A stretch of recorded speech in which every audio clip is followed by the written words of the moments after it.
Il était une fois une mère porc et ses 3 porcelets. 3 frères ont la même taille. Ronds, roses, avec les mêmes queues drôles. Tout l'été, les cochons jouaient dans l'herbe verte, se prélassaient au soleil, se prélassaient dans les flaques d'eau. Mais l'automne est arrivé. Un jour, ma mère a dit qu'il était temps pour eux de penser à l'hiver. Elle leur a demandé de construire une grande maison. Le jeune frère a dit que l'hiver était encore loin. Le frère du milieu a dit qu'il construirait sa propre maison en cas de besoin.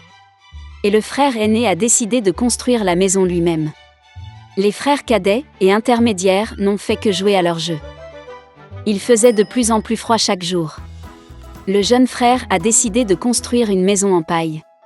Le frère du milieu pensait qu'il ferait très froid dans la maison au toit de chaume en hiver. Il a décidé de construire une maison à partir de brindilles et de brindilles. Le soir, leur logement était prêt. Ils étaient très fiers d'eux-mêmes et ne pouvaient pas se lasser de leur bâtiment. Maintenant, ils étaient libres et pouvaient faire ce qu'ils voulaient. Ils ont décidé d'aller voir leur frère aîné et de voir quel genre de maison il s'était construit. Le frère aîné était occupé à construire. Il a appliqué des pierres, malaxé de l'argile et s'est lentement construit une maison fiable et durable. Les jeunes frères ont trouvé leur frère aîné au travail. Ils étaient très surpris du genre de forteresse qu'il construisait. Le frère aîné a continué calmement à travailler. Les frères cadets et intermédiaires ont commencé à plaisanter et à rire de sa maison. Ils étaient tellement amusés que leurs cris résonnaient loin à travers la pelouse. Le frère aîné a demandé à se taire, car le loup pouvait les entendre. Les frères cadets et intermédiaires étaient encore plus amusés. Ils ont décidé que le frère aîné n'était qu'un lâche. Et les 2 braves frères sont allés se promener. En chemin, ils ont chanté et dansé, et quand ils sont entrés dans la forêt, ils ont fait un tel bruit qu'ils ont réveillé le loup qui dormait sous le pin. Le loup mécontent et affamé se rendit à l'endroit d'où provenaient les hurlements de 2 cochons stupides. Les frères marchaient joyeusement et parlaient de la facilité avec laquelle ils traiteraient le loup. Et soudain, ils ont vu un vrai loup vivant. Il se tenait derrière un grand arbre. Il avait des yeux très mauvais et une énorme bouche à pleines dents.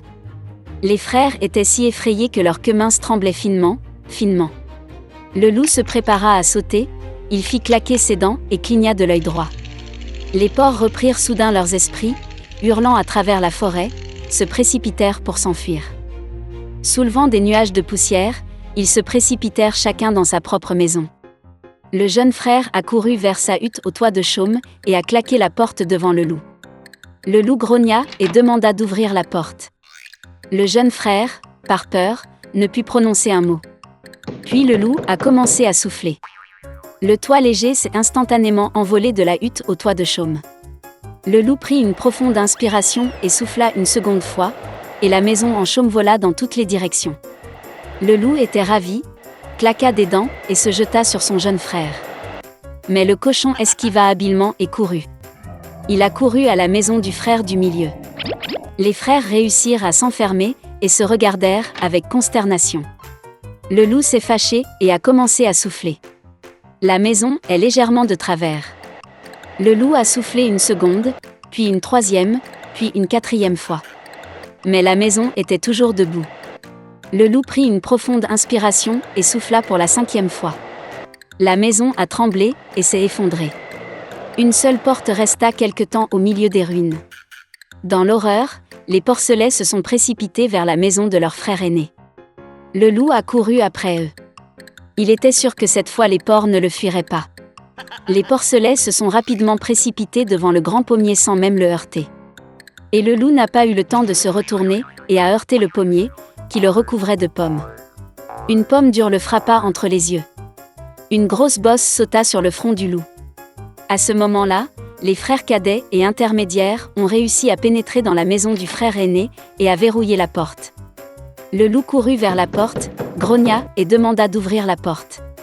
Les jeunes frères avaient très peur et ne pouvaient rien dire en retour. Et le frère aîné savait que lui et ses frères n'avaient rien à craindre dans une maison en pierre solide. Puis le loup a aspiré plus d'air et a soufflé dès qu'il a pu. Mais peu importe combien il a soufflé, pas une seule pierre n'a bougé. Et puis il a levé les yeux et a remarqué une grande et large cheminée sur le toit. Il monta prudemment sur le toit et commença à descendre le tuyau. Les cochons ont entendu un bruissement. Le frère aîné a immédiatement deviné quel était le problème. Il se précipita rapidement vers le chaudron, dans lequel l'eau bouillait, et en arracha le couvercle. Le loup descendit la pipe et tomba directement dans le chaudron. Ses yeux s'agrandirent sur son front. Le loup échaudé s'envola avec un rugissement sauvage et se précipita dans la forêt. Et les 3 petits cochons se sont occupés de lui, et étaient heureux d'avoir si habilement enseigné une leçon aux méchants voleurs. Dès lors, les frères et leur mère ont commencé à vivre ensemble, sous un même toit. Il était une fois un vieux meunier qui avait 3 fils. Quand le meunier est mort, il a laissé à ses fils un moulin, un âne et un chat. L'aîné a eu le moulin, le milieu a eu l'âne et le plus jeune a dû prendre le chat. Les frères aînés se moquaient de lui, mais le chat a promis qu'il enrichirait son jeune frère s'il lui donnait une paire de bottes et un sac. Le propriétaire a été surpris, mais a répondu à la demande du chat. Le chat a immédiatement enfilé ses bottes sur ses pattes arrière, a versé de l'avoine dans le sac, l'a jeté sur ses épaules et est parti à la chasse. Dans la forêt, il a ouvert le sac, l'a jeté par terre et s'est caché dans les fourrés. Il n'a pas eu à attendre longtemps. Un lièvre curieux a galopé vers le sac et y est monté pour se régaler d'avoine. Et le chat n'attendait que ça. Il sauta du fourré, resserra le sac, le souleva sur ses épaules et se rendit au château royal. Le roi de ce pays était un grand amateur de bonne nourriture. Le chat s'inclina profondément devant lui tendit le lièvre et lui dit que c'était un cadeau de son maître, le marquis de Carabas. Le roi fut agréablement surpris par cette surprise. Le chat s'inclina, comme un vrai noble, et prit la route. Le lendemain, il est retourné à la chasse avec le sac. Cette fois, il réussit à attraper 2 grosses perdrix. Le roi était ravi de voir un autre cadeau agréable. Pendant plusieurs semaines consécutives, le chat a continué à porter des perdrix et des lièvres au roi. Mais il n'a rien dit à ce sujet à son propriétaire affamé et émacié. Une fois que le chat a vu une princesse dans le palais, elle était très belle. Le chat s'est rendu compte qu'elle serait une merveilleuse épouse pour son maître.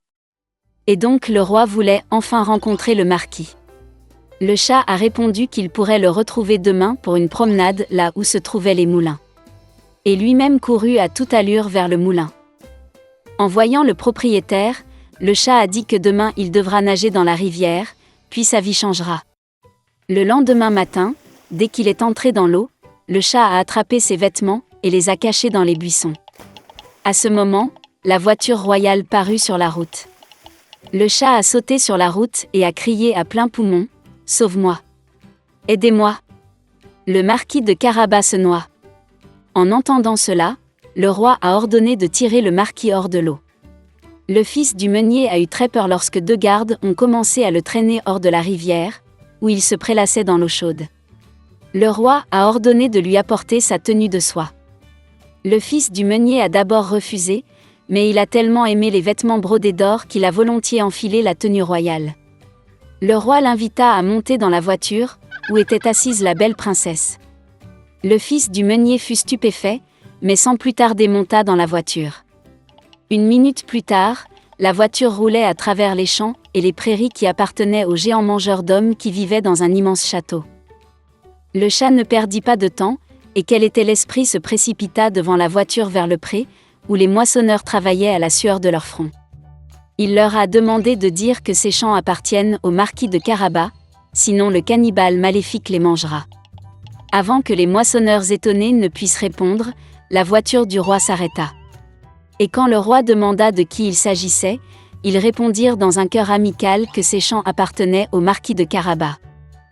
Pendant ce temps, le chat est allé directement au château du mangeur d'hommes.